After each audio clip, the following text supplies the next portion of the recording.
Hi guys! Time check is 1:16 a.m. and we are heading to the airport.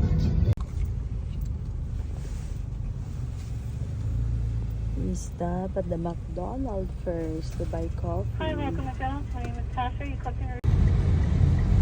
Here kami lagi nagpa-park and line. Every traffic natin dito lang.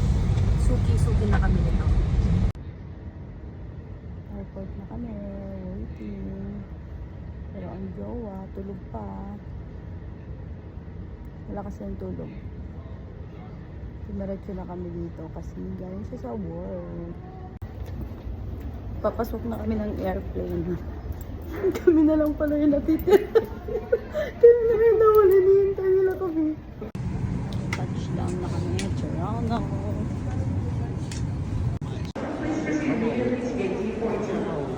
Toronto Airport.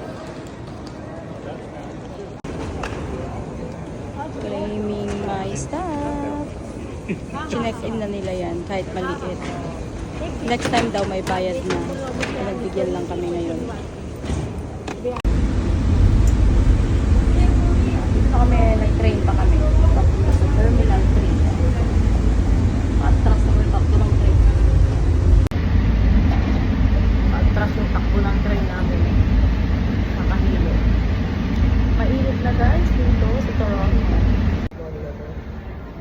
Pababa na kami. Tingnan niyo si Kuya. Busy sa pagbabasa ng instruction. Mahirap na maligaw guys. Ano na guys, naligaw ang lolo mo.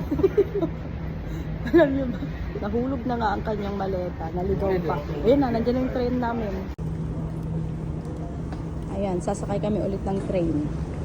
Ang bungol na Jowa Bells. Wow, pogi naman nun. Yummy. Yummy apam.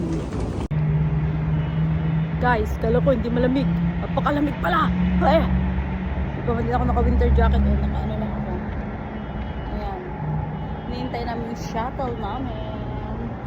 Dito kami sa Viscount. Here kami nag-rent. Sobrang lapit lang niya. Pwede mong lakarin. Papunta na kami sa kainan. Look at that. Traffic. Traffic ngayon. 1:21 na dito. Grabe, ang ganda ng kinainan namin dito sa Toronto. Grabe, ang ganda. Ito yung pagkain namin, oh. Look, ang dami, oh. Dito kami sa Japanese. Ang ganda ng kainan.